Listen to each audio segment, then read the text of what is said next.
Holocaust Museum Houston's new exhibition, Unveiled from the Vault, explores the history of the Holocaust through a curated selection of artifacts from Holocaust Museum's permanent collection, many of which are being displayed for the very first time. The exhibition is opening July 25th and is on view until January 4th. Be the first to see Unveiled from the Vault at the exhibition opening on Thursday, July 24th by RSVPing at hmh.org/unveiledopening. Plus, find ticket information there as well.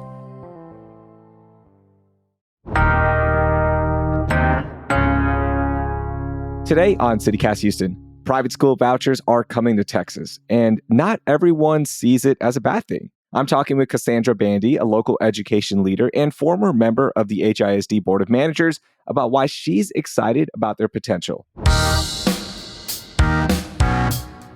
It's Monday, July 21st. I'm Raheel Ramzanali, and here's what Houston's talking about. Cassandra, as I mentioned, you're optimistic about the new voucher program that's coming to Texas, which was one of the most controversial laws passed in this year's session. We've talked about it so many times here on the podcast. I'll talk about my views as we get going, but just tell me, why are you excited? This is an interesting time in Texas, and I'd just like to offer just some context here around how Texas is positioned to really be a leader in education reform. All things that are improving student outcomes, improving parent satisfaction are happening here in Texas. So I'm proud to be a Texan as it relates to education reform. You know, voucher is like a universal word. And if we drill down specifically, it can mean a few different things. But overall, it's kind of this umbrella that encompasses everything that relates to using taxpayer funds for private school. So in Texas, we are calling it an education savings account program, which works a lot like your health savings account program. You have a specified amount of funds. You use it on approved expenses. And essentially the money will be held in, what we use as kind of like a digital wallet. And then there's this marketplace that says, okay, here's, St. Mary's tuition. And I've been invoiced and I can send money through this platform to that. Or here's this book that I want for my child who I'm homeschooling. I keep it in like a cart and it's paid to that particular vendor or school. If you don't use it, it rolls over to the next year. And so that's what Texas has passed. We are not the first state to pass this. I believe Texas is either 34th or 35th of all the states. Texas is coming out of the gate as the biggest. We have allocated $1 billion for school year 26 and 27. And that's going to expand per the legislation right now to about $4.6 billion in 2030. From my vantage point, this is an opportunity. We're here. The law is passed. So what are we going to do about it? It is $1 billion right now. That's going to be for the next 2 years, but it's not going to help every single student that wants to participate or every single family, right? And this is where some of the tension comes in with this program, because when families saw that it passed, I will tell you my personal experiences, like being in school neighborhood groups and being in neighborhood groups, people just think that they're going to get it. And that's not the reality. Not everyone's going to get this. Homeschoolers are also participating in this program. Special education students will be participating in this program as well. They will be getting a bigger allotment of the $1 billion. So it's like a false promise almost for a lot of families. And that's where some of my issues come in as well. But yeah, what are your thoughts on that? I'm so glad you brought it up. I share your sentiment. And I'll tell you why. The bill prioritizes, to your point, low income and students with special needs. Just because a family may be eligible, it does not mean that it's accessible, to your point, right? It's an issue. It's a personal issue for me because I see it as potential for it to turn out like we've heard. And if you've heard some of the narrative and some of the facts around other programs across the country where, a lion's share of the students who get to participate are already in private school or never attended a public school, right? So my personal view is it's still an opportunity, but who's it an opportunity for? Okay. It's an opportunity and a call to action for anyone who has the infrastructure, the means, the desire in their heart to open a private school. Hmm. And I say that because, Raheel, I had the pleasure of convening with pastors who will listen to me, who will listen to my pitch about, hi, Pastor, I need you to open a school. Your Sunday school classes are empty Monday through Friday. What are you going to do with them? Or they've heard about what I've been talking about. And then I'll have pastors and churches reach out and say, hey, I need more information. Now, we used to have a school. It closed down during COVID. Now, how do we kind of get back going? What do you think we should start with? And then how do we become ESA eligible? Because that's important. What is ESA eligible first? Education savings account eligible. So Okay. if we start a private school, how do we ensure that our students will be eligible to receive this savings account? Okay. Because not every school wants to be ESA eligible. Why is that? Well, with anything, there's strings attached. So if I'm a private school, I have to be accredited. Some private schools are doing very well. Their parents are happy, their kids are thriving, and they are literally not accredited, and they're fine with that. There are other private schools or entities or even homeschool parents that may not want to have to test their children every year. A part of this bill is testing so that we can really have the data to say, okay, is this education savings account really driving the incomes that we Hmm. see? Which is very different from some other states that you will hear about where private schools aren't accountable. Well, they can choose if they want to be held accountable by some type of norm reference standardized test. It could be the NWEA MAP test, where if you have a student at HISD, they already do that anyway. And it is a better indicator of how your student does versus other students in the US, whereas the STAR just looks at, Texas. And there's issues with standardized testing as well that I think we all know exist. And it's a very unfair way to measure a lot of progress within students, within schools. But this is where the problem comes in again for me. It's like, yes, you're talking to pastors, you're talking to potential schools like, hey, why don't you start this? And they do. And then families like, hey, I want to take advantage of this. But as of right now, it's 100,000 students. If we use the number of $1 billion and each student gets $10,000 for this account, that's across all of Texas. It's like, will your school even get a student, right? Like, we don't know the numbers yet of how many families are going to be applying, but it seems like it's going to be a lot. So the schools go through all of this, the parents get excited, and guess what? Nobody gets it. So then what Well, happens? I mean, we don't want to say nobody, right? Because by your math, we just said, and it's going to Okay, be less than limited people will 100,000. get it. Limited people will get it. That's right. And so I'd like to lift up this example. So my children, we are very happy with our public school in HISD. It's a school I went to. We love it. Mhm. Our school is considered a special and unique school, which means you have to be tested and you have to get into a lottery.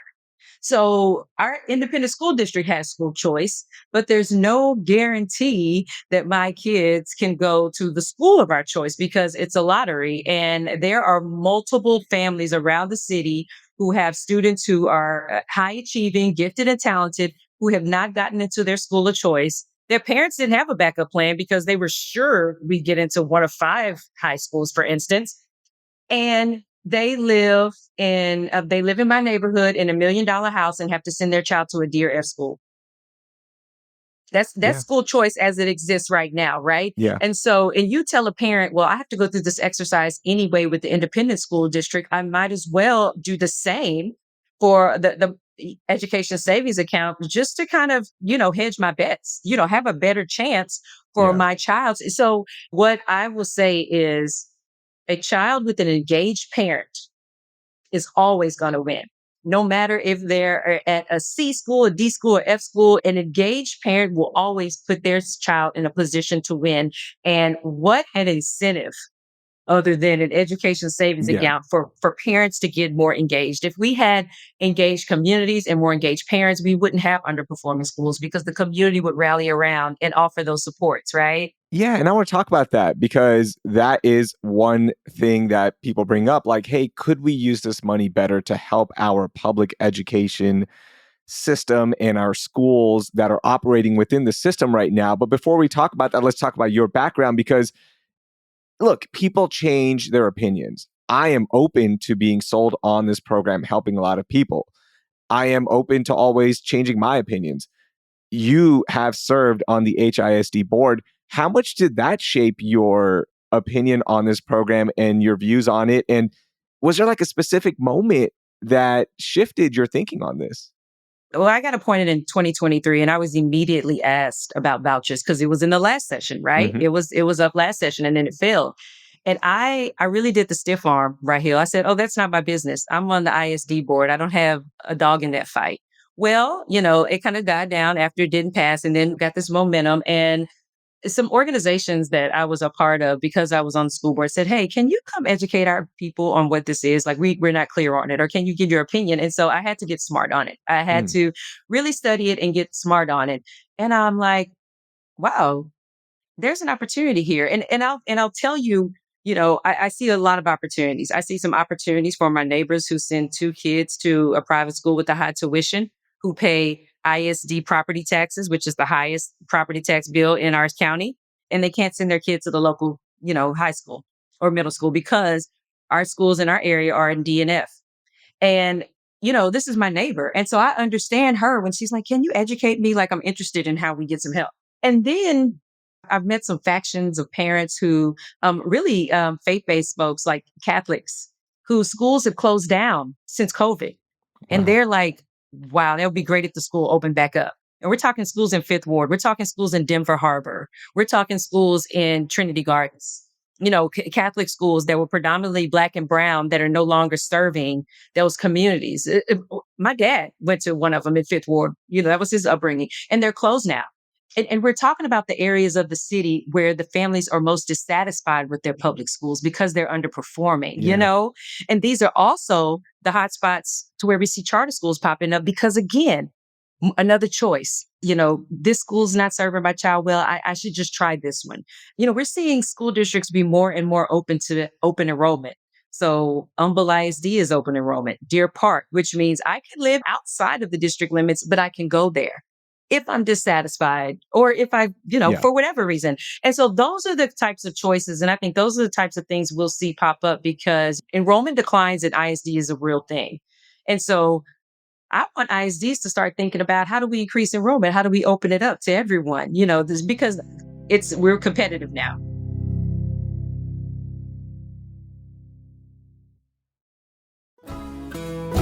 Summer is the perfect time to enjoy sweeping hill country views and Texas caves. And just outside of San Antonio sits a charming town that's your gateway to nature without sacrificing comfort or style, Boerne, Texas.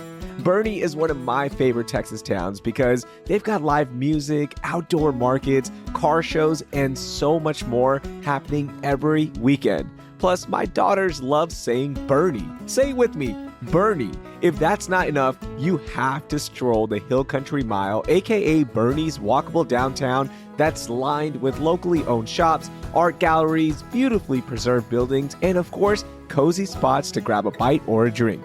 Craft breweries, Boerne has it. Wine bars, Boerne has it. Chef-driven restaurants, you guessed it, Boerne has it.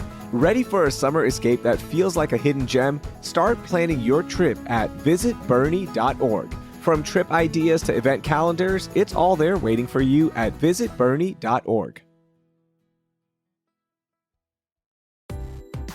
This episode of CityCast is sponsored by Babbel. Learning a new language opens the door to new friends, new cultures, maybe even a whole new life. So why not start that journey today? You can start speaking a new language with confidence thanks to Babbel's conversation-based technique that quickly teaches you useful words and phrases about the things you actually talk about in the real world.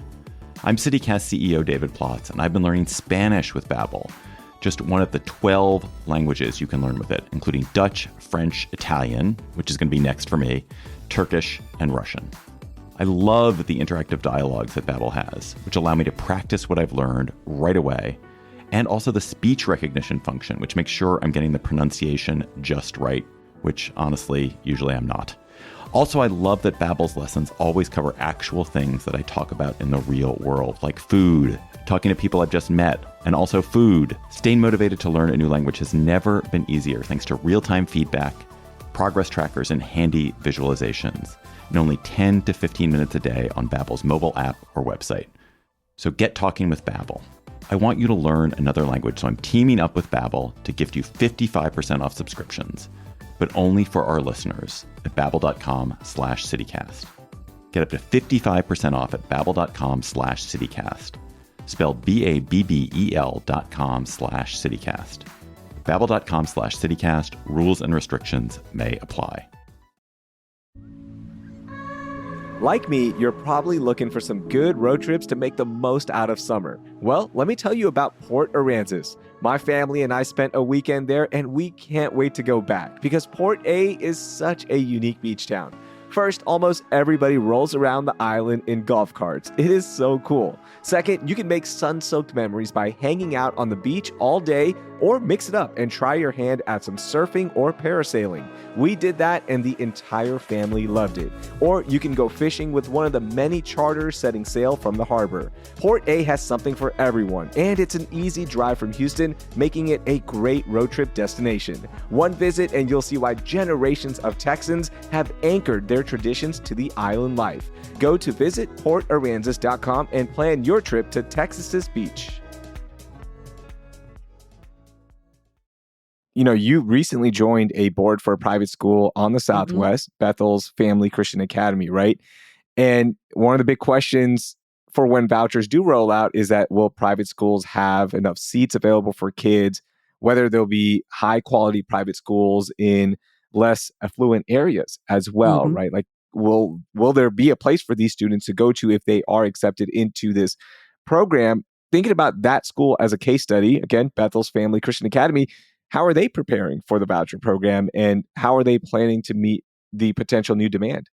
Bethel's Family Christian Academy is on it. They are preparing. They are already accredited again, which is a barrier for some schools. To your point, we are actually building a new building too. So we are looking to expand. We may have between 50 and 100 more seats for elementary aged kids, which is super exciting because again, Bethel's Family Christian Academy sits on the southwest side of town. 50% of our enrollment, the families receive a subsidy from Texas Workforce Commission to even pay for private school. We're fully tuition based. And so these are parents who are sacrificing. Yeah. How much is tuition there, roughly? So right now it's $8,300 for a full year, and the church is subsidizing the school. We are affordable to a detriment to the actual school. And so when you think about even a $10,000 ESA, we're excited about what more we can do, what That's resources. huge. We used to have golf. We used to have chess. We need to bring those back. We need to refurbish our library, all these things. And so we are looking at this as a huge opportunity because this has been a vision of the churches for a very long time. See, I have never heard about that side of it, right? And I'm glad, this is why I was excited to talk to you, is that, okay, a student that is going there and their tuition is $8,300, let's add another $1,000, right? It's still going to be covered if they get an ESA account, right? If they get that $10,000. And that is a game changer. That is absolutely amazing, right? Because again, school choice, if the parents want to send them there, that's a big deal. But the problem then is, like with the research that we've seen from other programs that have already started in other states, and we're Texas, we're different, I get it, but let's base it off the research that we know. One, we've seen that vouchers mostly go to kids from outside the public school system. As you mentioned, your neighbors would love to benefit from this. They already have 2 kids in private school, and it doesn't matter how much money you're making. Getting $10,000 for something you're already paying for will help any family. It's a plus, right? So I get that. 100%. What are your thoughts on that? Like, is this going to benefit the families that you're talking about that are going to Bethel's Family Christian Academy versus families that are already able to afford this? Well, I'm going to personally ensure that my my family's at Bethel's Christian Academy. And I laugh, but, we're educating our families already. And, Raheel, no matter what socioeconomic background or class you're in, my experience is, and it's not just in Houston, because I'm in some organizations and I have some rural Texas friends too. No one understands this program just yet. This is new. To your point, there have been narratives around what this is and how it's going to do based on a lot of data from other states. But the thing is, people are just not clear on what this is. And that starts with educating people. That starts with conversations like this, breaking down the walls. We all are emotional about educating our children, which we should be. That's not a bad thing. But we need to have these constructive conversations to get to, solutions, right? Because it's here. So what are we going to do about it? And that is what I'm constantly telling my network and people who have asked me to come and educate them and talk to them about. It's like, okay, the call to action is, if we really think that these funds are not going to prioritize the very subgroups that it says it will in the bill, what are we going to do about it? The onus is on the community to stand up and provide spaces, because we can. And I just think that people need to be incentivized by being accountable for our children. If we have complaints about systems that have educated our kids, yes, we should hold those systems accountable, but what are we doing about it in the meantime, What? for ourselves? Yeah. And speaking of holding the system accountable, the other research that we found is that on average, students who receive vouchers do worse on standardized tests after they leave the public school system. What do you make of those findings and that criticism? Yeah, I mean, I think it's compelling. And I don't know if you know my background, Hill, but I'm a chemical engineer, and I love this analogy. I can't help myself. Hmm. We're in Houston, we have the refineries, we have chemical plants all around. If there's a chemical plant that is only using 50% of its assets, and whatever comes out the door is DNF grade and can't be sold on the market, are we just gonna sit there? Nope. Are the shareholders going to sit there? Is the board just going to say, "Oh, CEO, no, don't worry about that"? No, we're going to reallocate those resources. We're going to probably fire the plant manager, and we're going to figure out how to put our resources behind a quality product that gives us the best return for our investment. It's the same thing for education. And to your point, all of these systems need to be held accountable. And what I see is a lot of lack of accountability for our own, for our families, for our kids. The four walls of the school do not, I believe, create this, some people call it a school to prison pipeline. I don't think the four walls of the school do that. Those kids come there with trauma, with the weight of the world, I think it's Yeah. up to us to nurture our children so that they are ready to learn. And that's why I go back to an engaged, if the kid has an engaged parent, that they kid's going to be fine no matter what school they're at. Yeah. And everybody can't homeschool their kid. Everybody don't want to homeschool their kid. No. you know and so, but those parents who want to, I feel like, should be resourced, right? Yeah. Not punished. I feel like they should be resourced to. And when we look at homeschools, that account is around 2,000 right now. I think the number is for homeschool parents, so not the full amount that it would be for tuition for private school. Another thing I want to talk to you about when it comes to school vouchers and kind of where you're coming from in a historical aspect, you're really leaning on the example of Black schools for Black students led by Black educators, which happened in the 19th and 20th centuries, including the Rosenwald schools in the South. I had never heard about these before. Can you share some of that history and how it plays into your thinking with the voucher program? Again, that's what we're calling it, but the savings account program? I'm not going to do this subject any justice, but the overall sentiment is that, so I'm a graduate of Booker T. Washington High School in Houston. So I love to say that Booker T. Washington and Rosenwald got together when they were friends back in the day, as leaders in each of their communities, and decided to build Black schools in the South to educate children. I think they built about 5,000 schools across the South. Um, the sentiment on kind of the other side of this voucher argument is that it promotes segregation, right? It was a tool so that white Americans didn't have to send their children to schools that were integrated. Okay, so I just wanted to caveat that. Mhm. And that's how it started. Raheel, I have a lot of friends from India and friends from Africa, and I'm always asking them, hey, was your school integrated where you grew up in your country? No. None of my Indian friends who grew up in India had an integrated school. None of my friends, for instance, from Nigeria went to an integrated school. They didn't go to the American school or whatever it was. And so I say that because I believe there's huge value in children growing up in a situation that celebrates them, their culture, and their families, where representation matters and they see someone that looks like them. And in my view, there's nothing better than a Black male educator. Because when a young Black man or a young Black girl sees that that's my principal or that's my teacher, I see how my kids respond to it. They love music because their music teacher's Black. And it's not that they don't love their other teachers, but there's some resonancy there is a familiarity that I think when children are younger, they need to know who they are so they can go Hmm. out in the world confident, and they won't believe it when someone tells them they're less than. And I think that is what a lot of my friends, and this is what they express to me when they grow up in other countries, all they see is them. The poorest person is them. The richest person is them. Everything they see is them. In the United States, that's just not what we have. Is that what you're trying to accomplish now with some of the church schools that you're working with and talking to? I'm trying to compel them to take the responsibility to educate our children. I know if my 9-year-old son went to an all Black boys school that was rigorous, it would be a dream for me.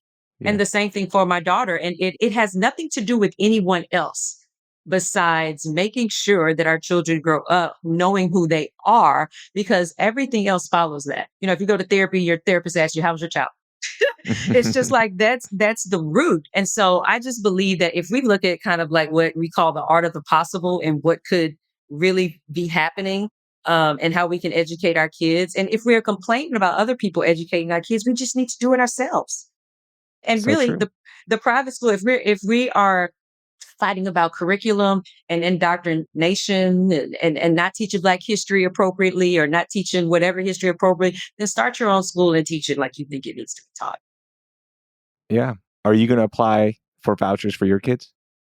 My kids are in public school. We don't need them. We're at a great school. We love our school. We have no intentions of leaving. It goes through the 8th grade. We're gonna stay as long as we can. But let's say that dream of having a all Black boys school led by Black instructors does come true, then will you apply?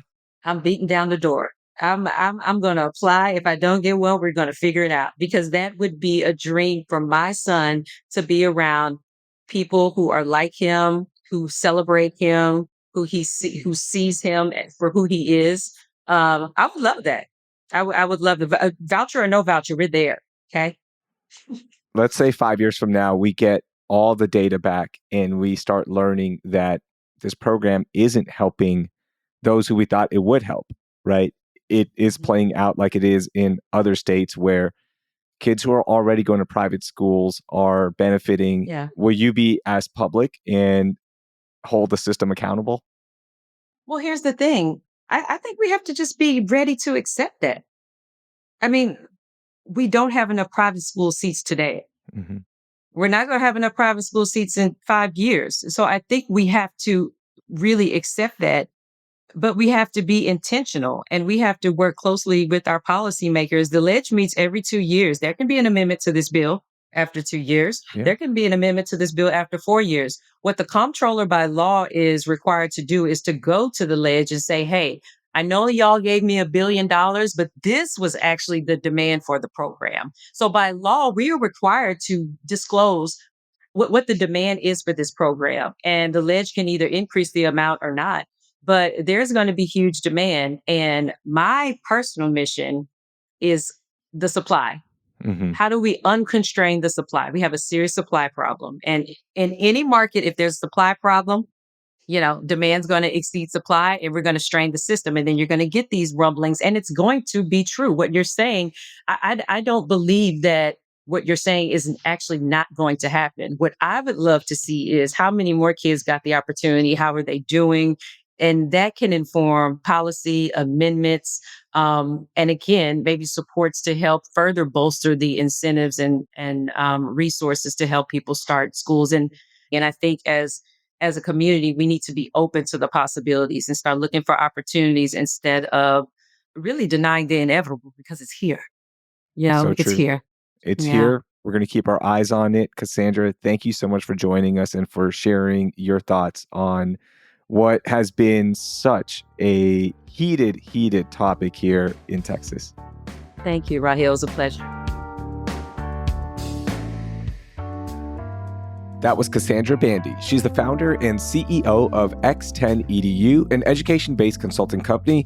Also, a big thanks to education reporter Asher Layer Small for helping us produce this episode. Please share this conversation with 3 friends who have children that attend public schools so they can better understand how vouchers will work and maybe even take advantage of them. Also, drop us a rating and review on whichever podcast platform you're listening on right now. And please subscribe to CityCast Houston if you're new here. For more daily news, happenings, and more, check out our daily newsletter, Hey Houston, at houston.citycast.fm. Thanks. That will do it for today. I'm Raheel Ramzanali. Thank you for listening, and I hope you learned something new.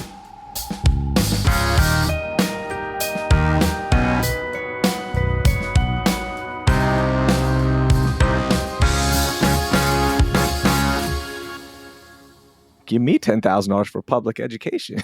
Sounds great.